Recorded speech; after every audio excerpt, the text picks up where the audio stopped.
Hello, this is Survival-gyver, and today we'll be looking at the Buck knives. This is the 285 Bantam BLW.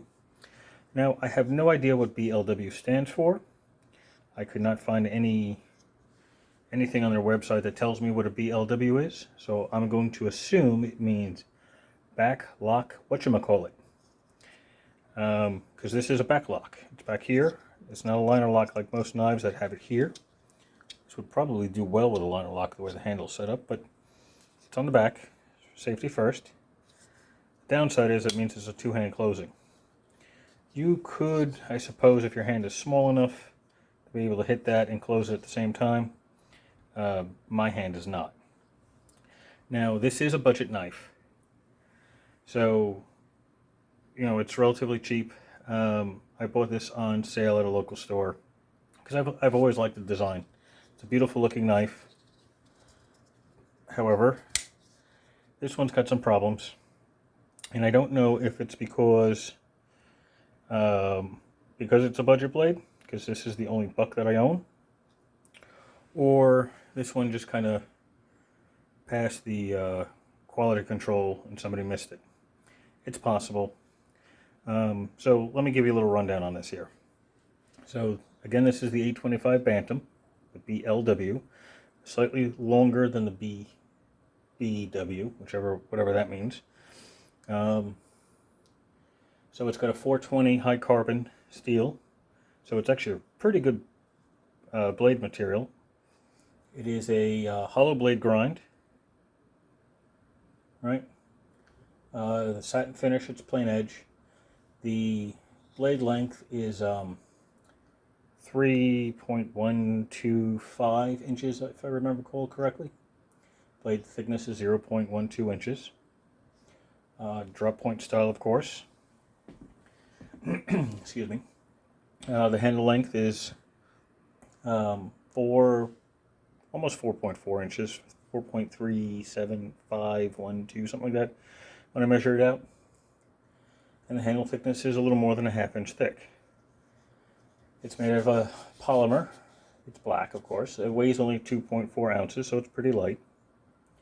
Right-hand use, but it could be left-hand use as well, because it's got dual thumb studs, which are, I think they should have gone a little bit farther forward to make it easier to open. But they work, and they're kind of cool looking because they're sort of round. They're not just cylinders. The pocket clip on the back is removable.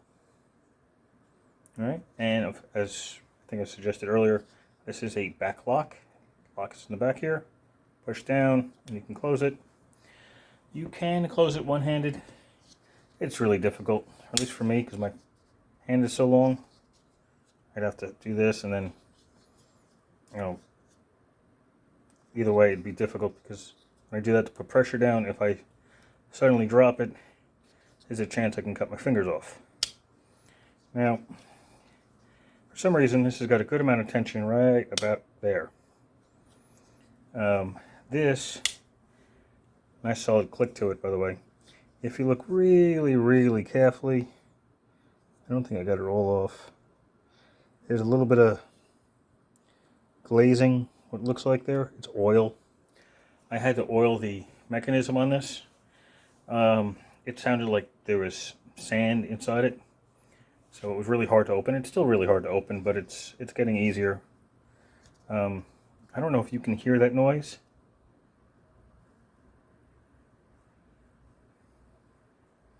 It's gotten better, but it sounded like sandpaper being dragged on the inside. Normally my choice or way of fixing that would be to take it apart, but you can't. This is riveted on. Now it's weird because they tell you, some of the reviews on some of the channels said that people strip the threads coming out, but there aren't any. It's riveted.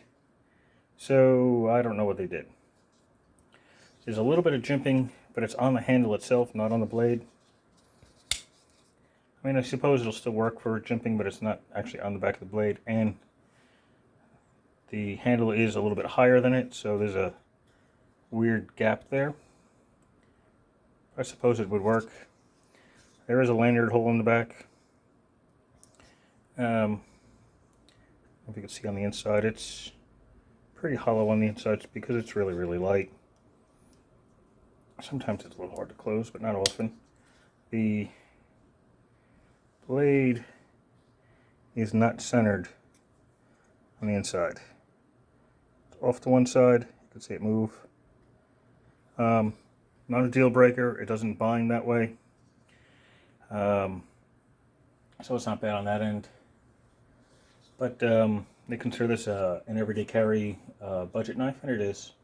Overall length, by the way, I don't know if I mentioned it, is 7.5 inches long. They do come with they call it a forever warranty.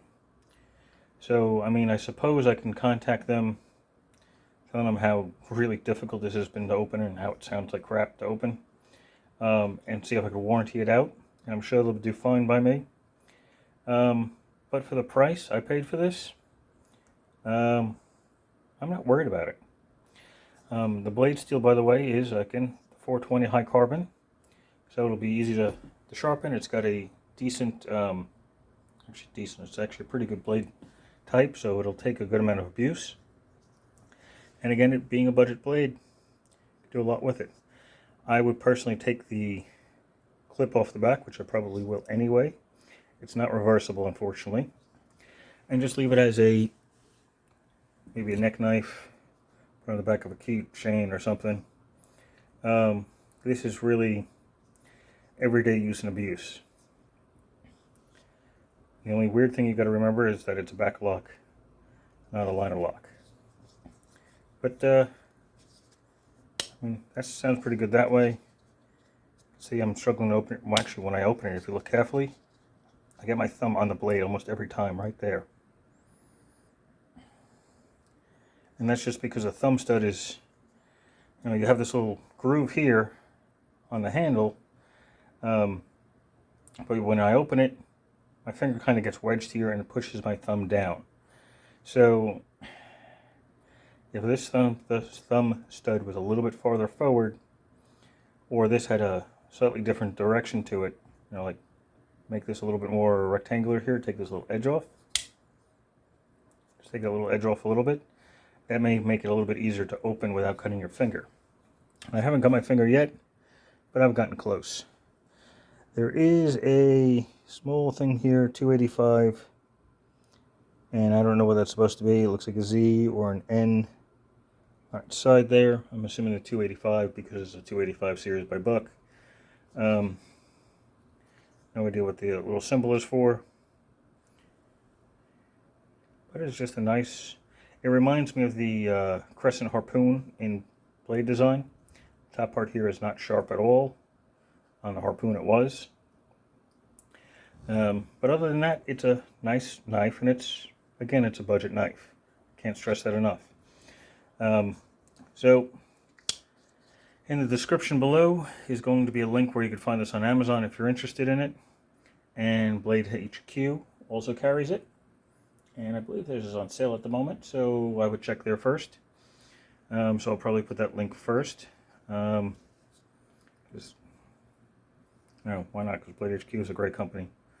Other than that, thank you for watching. If you have any questions or comments, leave them below and I will answer them as soon as I can. If you like the video, of course, press like. If you haven't subscribed, please subscribe. There'll be more stuff coming down the line really shortly. And that's it. So thank you for watching and have a glorious day.